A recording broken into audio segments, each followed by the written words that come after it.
Late 30s या 40s में आते आते लोगों को कई बार ये कीड़ा काटता है कि अपनी शहरी ज़िंदगी को छोड़ करके या तो पहाड़ों पे चलते हैं और या फिर गोवा जैसी जगह पर जा कर के बस जाते हैं।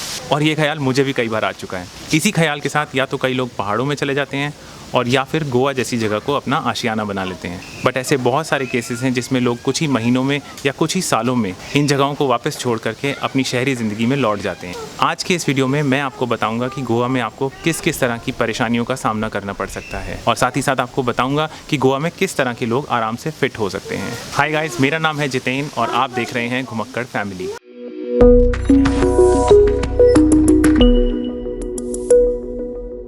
बिफोर वी प्रोसीड फर्दर, मैं आप लोगों को बहुत बहुत थैंक यू बोलना चाहूँगा because in last 10 days only हमारा यूट्यूब गेम बिल्कुल चेंज हो चुका है एकदम। पिछले 6 वीडियोस में आप लोगों ने ऐसा रिस्पांस दिया है कि हमारे चैनल के व्यूज़ लगभग 1200% के आसपास बढ़ चुके हैं। हमारे इस वीडियो को गोवंस और नॉन गोवंस सभी लोगों ने बहुत ज़्यादा पसंद किया।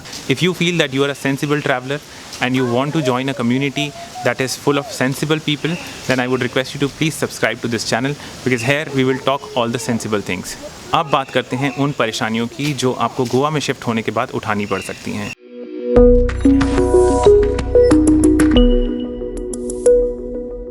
जब आप दिल्ली, मुंबई, बैंगलोर, हैदराबाद जैसी मेट्रो सिटी से उठ करके गोवा में आके बसने की सोचते हैं तो शुरू में आपको सब कुछ बहुत अच्छा लगेगा, आपको सब कुछ बहुत ज़्यादा पीसफुल लगेगा, हर जगह आपको हरियाली दिखाई देगी। But gradually over a period of time you will realise that you are missing your urban life also. हम लोग अपनी अर्बन लाइफ में इतने ज़्यादा घुस चुके हैं कि इस तरह की लाइफ शुरू करने के लिए you need to have a very strong mindset.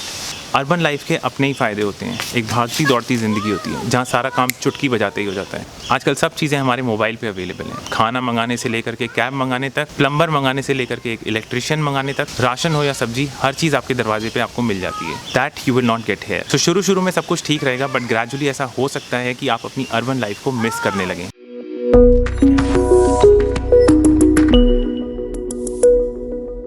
Goa में अगर आप बाहर से आ रहे हैं तो आपको एक आउटसाइडर माना जाएगा। Then it doesn't matter whether you are coming from north और south. If you are not from Goa, you are an outsider. So you will have to live with the fact that even if you are shifting to Goa permanently, you will always be termed as an outsider.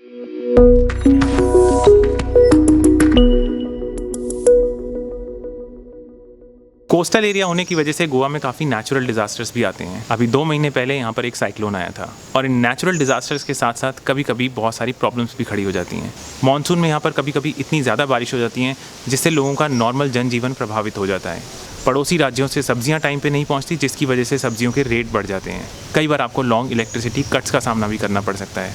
There will be days when you will not have any internet. और अगर आपकी किस्मत ख़राब रही तो कुछ दिन ऐसे भी हो सकते हैं कि आपको मोबाइल की सर्विस भी ना मिले। अब बारिशें यूँ तो बहुत अच्छी लगती हैं लेकिन अगर ज़रूरत से ज़्यादा हो जाए तो ये प्रॉब्लम भी खड़ी कर देती हैं। कई बार यहाँ पे निचले इलाकों में बाढ़ आ जाती है। गोवा के कुछ इलाकों में लैंडस्लाइड भी हो जाता है। कई बार नदियाँ बहुत उफान पे बहने लगती हैं जिसकी वजह से पड़ोसी राज्यों से फल, दूध, सब्जियाँ आने में बहुत परेशानी होती है and it straight away leads to the hike in prices. पिछले 2 महीने में हमने यहाँ पर 2 बार बहुत ज़्यादा बारिशों का सामना किया है और ये बारिशें इतनी ज़्यादा होती हैं कि कई बार आपको 2-2 हफ्ते तक सन दिखाई नहीं देता।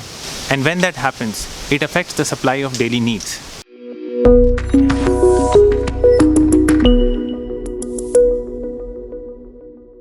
हमें गोवा में रहते हुए 2 महीने हो चुके हैं और इन 2 महीने में मैं यहाँ पर 2 बार सांप देख चुका हूँ। एक बार अपनी सोसाइटी के अंदर और एक बार अपनी सोसाइटी के बाहर। अब खुदा ना खास्ता ये सांप किसी को काट जाए तो सियोलिम जैसी जगह पर एंटी वेनम दवाई ढूंढने में भी बहुत मुश्किल आएगी। यहाँ से एक अच्छे हॉस्पिटल तक पहुँचने में लगभग आधा घंटा लगेगा। गोवा में आपको बियर तो हर जगह मिल जाएगी लेकिन गाँवों में मेडिकल फैसिलिटीज़ ना के बराबर हैं। गोवा की मेडिकल फैसिलिटीज़ आपको मेट्रो सिटीज़ की तरह नहीं मिलेंगी। यहाँ पर एक अच्छा हॉस्पिटल ढूंढने में आपको घंटे लग सकते हैं। If you are living in cities like Panjim और Madgaon then it is comparatively easier to find a hospital. But if you are living in a village which is far away from the city area then it will be very difficult to find good medical facilities.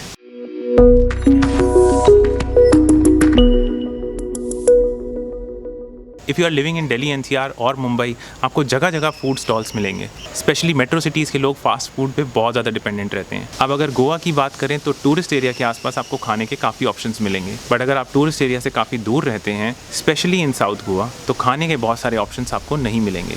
Tourist areas में आजकल जोमेटो और Swiggy भी काम करने लगी हैं but वो areas जो टूरिस्ट एरिया से काफ़ी दूर हैं वहाँ ना आपको खाने के कुछ ज़्यादा ऑप्शंस मिलेंगे और ना ही वहाँ कोई फूड डिलीवरी ऐप काम करेगी।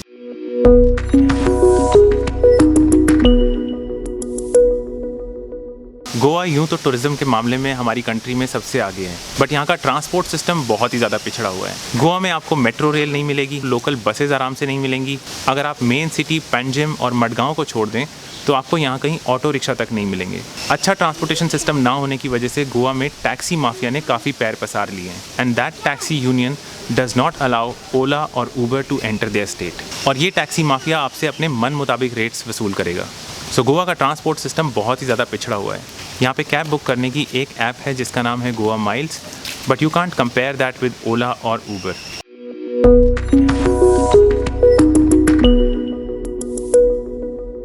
If you are coming to Goa with a mindset that you will end up finding a job here very easily, तो इसमें आपको बहुत परेशानियों का सामना करना पड़ सकता है।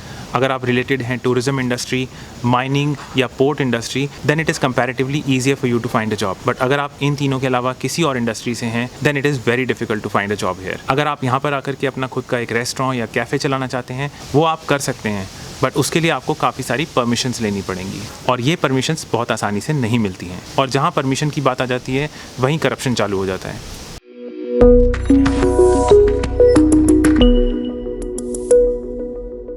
यूँ तो हमारे इंडिया में करप्शन बहुत ही नॉर्मल बात है, but Goa is at the next level. Basis my interaction with few local Goan people, I understood that Goa में करप्शन बहुत ज़्यादा है। छोटे से लेकर बड़े हर काम में लूप होल्स ढूंढे जाते हैं और फिर रिश्वत मांगी जाती है। गोवा में बहुत सारी इल्लीगल प्रॉपर्टी डील्स होती हैं, इससे गोवा में करप्शन को बहुत ज़्यादा बढ़ावा मिलता है। गोवा में लोग बाहर से आते हैं, इल्लीगल ज़मीनें खरीदते हैं, इल्लीगल तरीके से जहाँ 2 फ्लोर बनाने चाहिए वहाँ 3 फ्लोर बनते हैं, जहाँ 3 फ्लोर बनाने चाहिए वहाँ 4 फ्लोर बनते हैं। और ये सब करने के लिए सरकारी अफसरों की जेबें बहुत अच्छे से गर्म करनी पड़ती हैं। तो कल को अगर आप गोवा में परमानेंटली शिफ्ट करते हैं तो ऐसा हो सकता है कि इस करप्शन से आपका भी सामना हो जाए।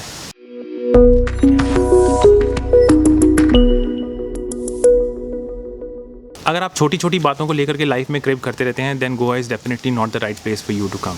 गोवा के लोगों की लाइफ अपने ही पेस पे चल रही है। I would not call them lazy, but इन लोगों की लाइफ बहुत शांति से चलती है।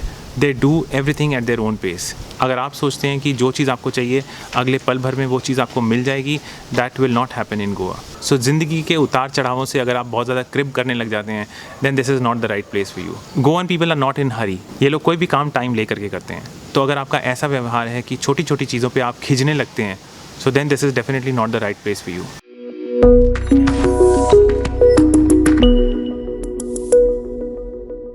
आई एम 38 और मुझे आज तक लाल वायर और ब्लैक वायर का डिफरेंस समझ नहीं आया। मैं कंप्यूटर से रिलेटेड सारे काम बहुत आसानी से कर लेता हूँ, चाहे ये सॉफ्टवेयर हो चाहे हार्डवेयर हो, वहाँ पे मेरा दिल लगता है। अदरवाइज़ हाथ का काम मुझे नहीं आता। मुझे कोई प्लम्बर्स का काम नहीं आता, मुझे कोई इलेक्ट्रिशियंस का काम नहीं आता, मुझे कोई कारपेंटर्स का काम नहीं आता। मैं आज भी अपने इन सब कामों के लिए अपने फादर पे बहुत ज़्यादा डिपेंडेंट हूँ। गोवा में आपको इलेक्ट्रिशियंस, प्लम्बर्स, कारपेंटर्स बहुत आसानी से नहीं मिलेंगे, और अगर आप शहरों से थोड़ा दूर रहते हैं तो ये सर्विसेज आपको मिलने में कई बार हफ्ते भी लग सकते हैं। सो जिन लोगों को अपने हाथ से कुछ काम करना नहीं आता है, जैसे कि प्लम्बर का काम, इलेक्ट्रिशियन का काम, कारपेंटर का काम, उन लोगों को गोवा में शिफ्ट होते ही बहुत सारी परेशानी का सामना करना पड़ सकता है। And I am one of those. सो अगर आपको इन सब चीज़ों की थोड़ी सी जानकारी है और आप इनसे जुड़ा थोड़ा बहुत काम अपने आप कर सकते हैं, then you can easily survive here. So basis my research, these are some of the problems that you may face if you are planning to shift permanently to a place like Goa. So guys, this was our today's video. I hope मैंने बहुत clarity से आपको समझा दिया है कि गोवा में अगर आप परमानेंटली शिफ्ट होना चाहते हैं तो आपको किस तरीके की प्रॉब्लम्स का सामना करना पड़ सकता है और किस तरह के लोग यहाँ पर आकर के आराम से रह सकते हैं। आज के इस वीडियो में सिर्फ इतना ही। अब हम आपसे मिलेंगे अपने अगले वीडियो में। Till then, stay safe, stay happy and stay at home.